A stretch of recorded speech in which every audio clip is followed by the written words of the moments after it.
जेखर कुयोग हो मध्यम वर्ग निम्न मध्यम वर्ग के आदमी वो राजनीति में आवे। आपके पास सच में घर नहीं है? सांसद न होता तो हम तो बर्बाद हो गए। केंद्रीय मंत्रिमंडल का विस्तार होने वाला है मोदी सरकार में, क्या लगता है इस बार आपको जगह मिल सकती है? वाकई आप अपने बेटे को भी राजनीति में लाने वाले हैं? राजनीति में बहुत कष्ट है। सांसद जनार्दन मिश्रा को राहुल गांधी कैसे लगते हैं? रीवा जो अपने कलाकृतियों के लिए फेमस है, रीवा जो अपने एक अलग उदाहरण के लिए तो फेमस है ही, लेकिन एक और चीज़ के लिए अगर जाना जाता है तो वह है जनार्दन मिश्रा के नाम से। जनार्दन मिश्रा ऐसा इसलिए कह रही हूँ क्योंकि सांसद तो हैं ही, लेकिन इनके द्वारा किए गए कार्य चर्चा बन जाते हैं और बयान वायरल हो जाते हैं। कुछ ऐसा ही किया है एक बार फिर रीवा सांसद जनार्दन मिश्रा ने।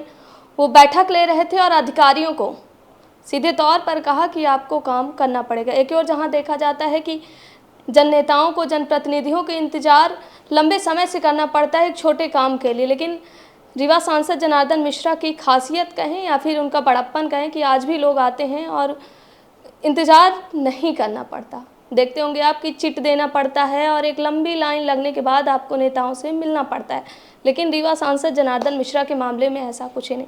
हालांकि अब हम जो बात करने आए हैं वो लोगों की बात है, लोगों के मुद्दे हैं, और इन सभी प्रश्नों को उत्तर हम खुद रीवा सांसद जनार्दन मिश्रा से लेंगे, क्योंकि 3 बार लगातार सर्वविजयी रहे हैं और अब जनता के बीच भी एक कहीं ना कहीं कुछ क्वेश्चन है जिसका उत्तर वो रीवा सांसद जनार्दन मिश्रा से जानना चाहते हैं।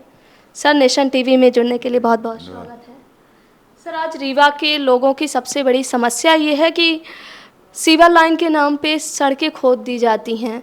क्या कमी रह जाती है? कभी कहा जाता है कि पाइपलाइन के कारण खोदी रह गई, कभी सीवर लाइन के नाम पे सड़क क्यों नहीं बन पा रही है? नहीं, सड़क तो बन गई है, वो सीवर लाइन नहीं बन पा रही है।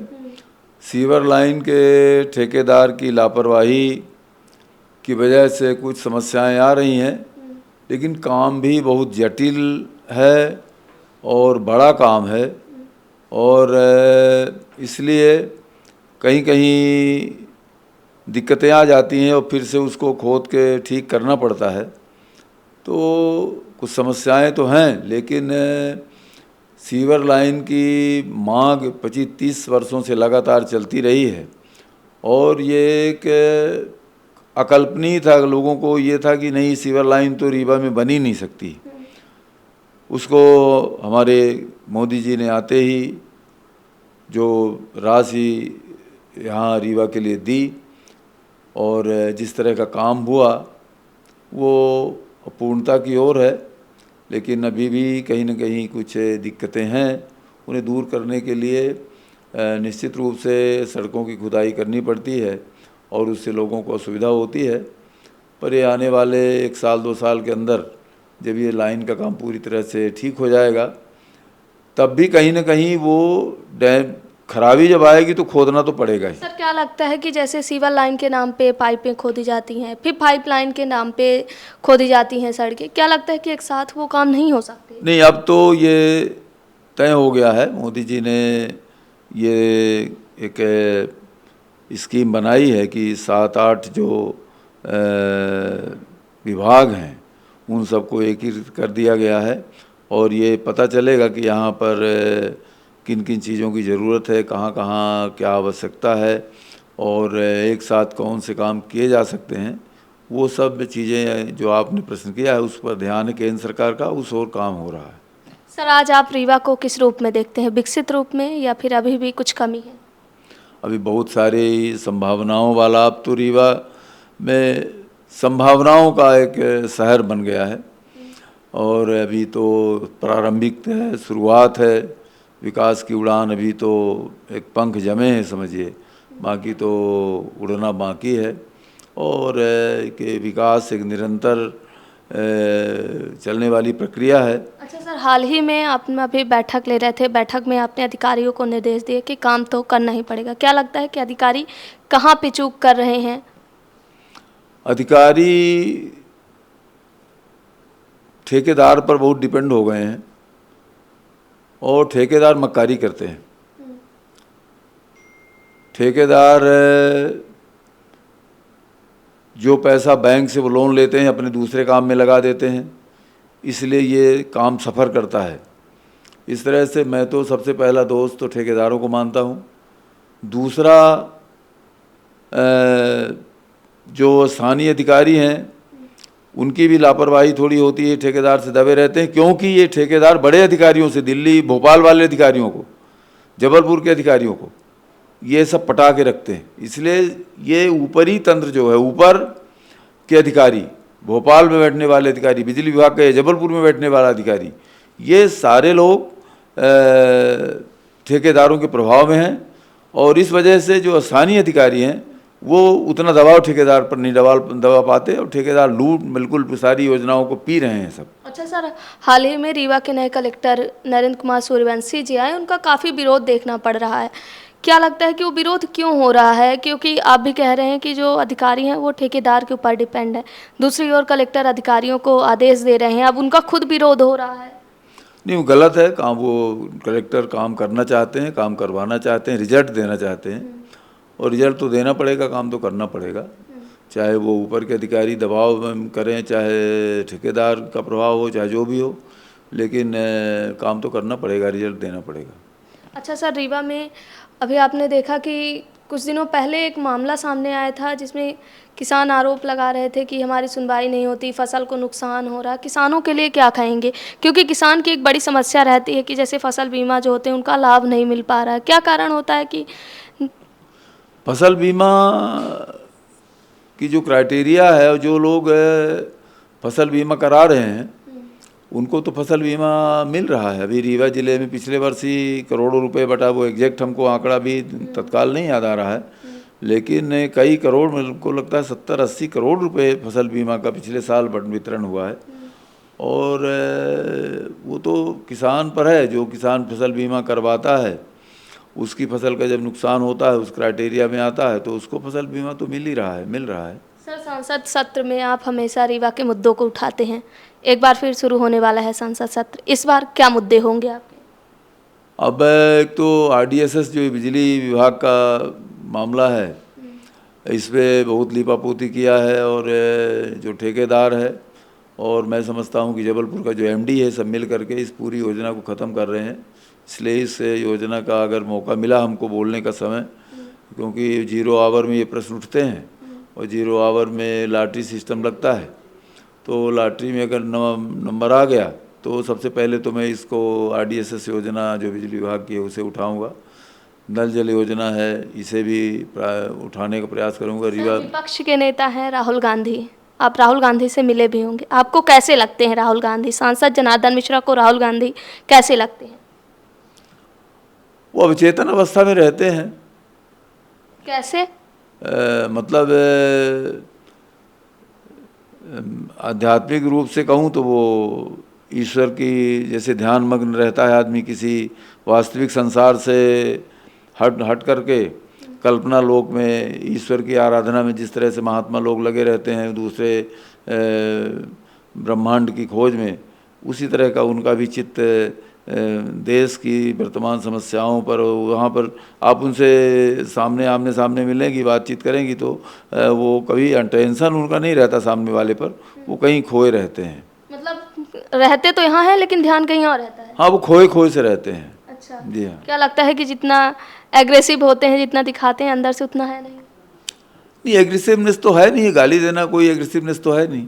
बाकी आप तर्कों के आधार पर, तथ्यों के आधार पर, बहुत बड़े बड़े नेता हुए हैं जिन लोगों ने अपने 1-2 सदस्य, 5 सदस्य, 10 सदस्य के संख्या के आधार पर भी जिस समय उनका तथ्य और तर्क के आधार पर भाषण होता है, तो फिर तो सरकार को रोमांच होता है, सरकार हिलने लगती है। लेकिन गाली देने से कुछ फर्क, वो आक्रामकता नहीं कहलाती, वो तो फुहड़ता है। सर, आपके एक निजी जीवन से मेरा प्रश्न है कि आपके घर को लेकर काफ़ी चर्चाएं रहती हैं। कहते हैं लोग कि सांसद जी झूठ बोला थे, अगर बघेली में बोला जाए कि सांसद जी झूठ बोला थे, घर नहीं है। तो क्या आपके पास सच में घर नहीं है? रीवा में तो नहीं है। कहाँ है? गाँव में। गाँव में है, मतलब रीवा में अभी तक नहीं? रीवा में तो नहीं, अभी तक नहीं। कुछ आगे लेने का विचार है? प्लाट लिया है और मौका मिलेगा तो बनाएंगे। अच्छा सर, एक और बातें सामने आती हैं, लोग कहते हैं कि रीवा सांसद जनार्दन मिश्रा अपने बेटे को भी राजनीति में आगे करना चाहते हैं, तो क्या वाकई आप अपने बेटे को भी राजनीति में लाने वाले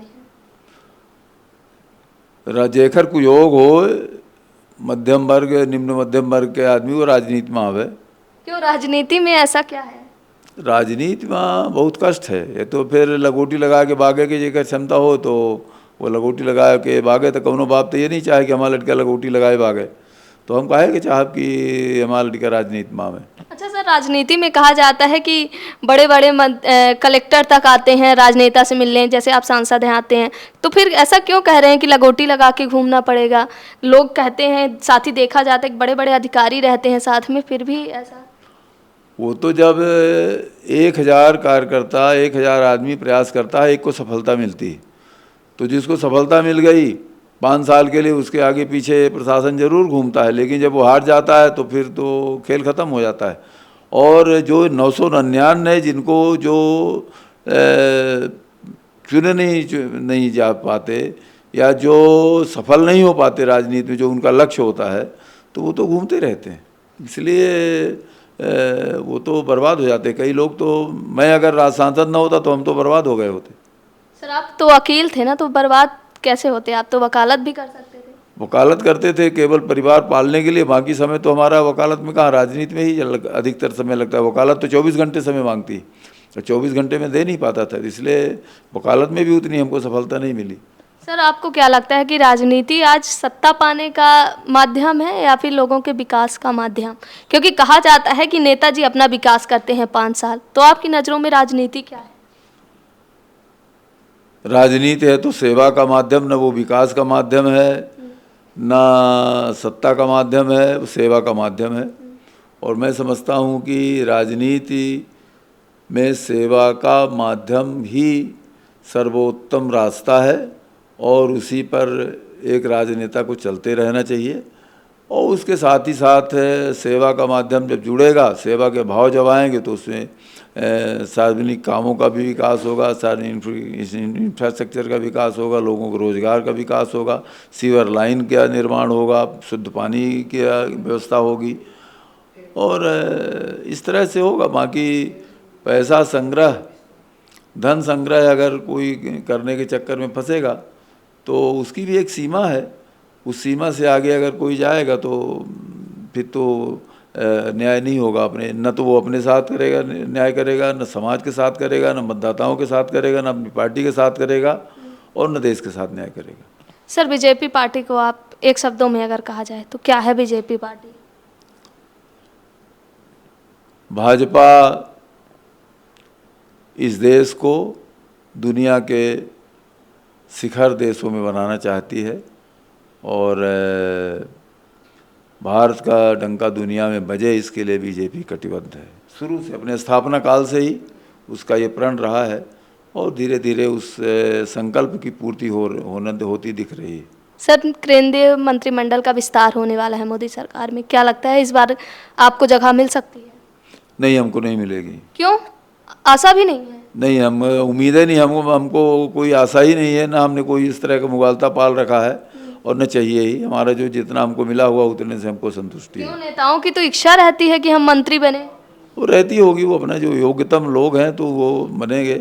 हम लोग उतने श्रेष्ठ लोग नहीं है कि क्या लगता है कि 3 बार आपको जनता ने चुना है, बाकायदे वोट दिया है, तब आप जाके सांसद बने, तो आपकी काबिलियत में शक करना क्या गलत नहीं होगा? 3 बार के तो 30 सांसद होंगे, 30 से ज़्यादा होंगे 3 बार के चुने हुए, तो सब बन जाएंगे। कोई बनेगा, कोई नहीं बनेगा, तो प्रधानमंत्री का अपना निर्णय होता है, और जो परिस्थितियां हैं रीवा जिले की, उसमें नहीं लगता कि मुझे बनाया जाएगा। अच्छा, तो ठीक है, ये थे हमारे साथ सांसद जनार्दन मिश्रा।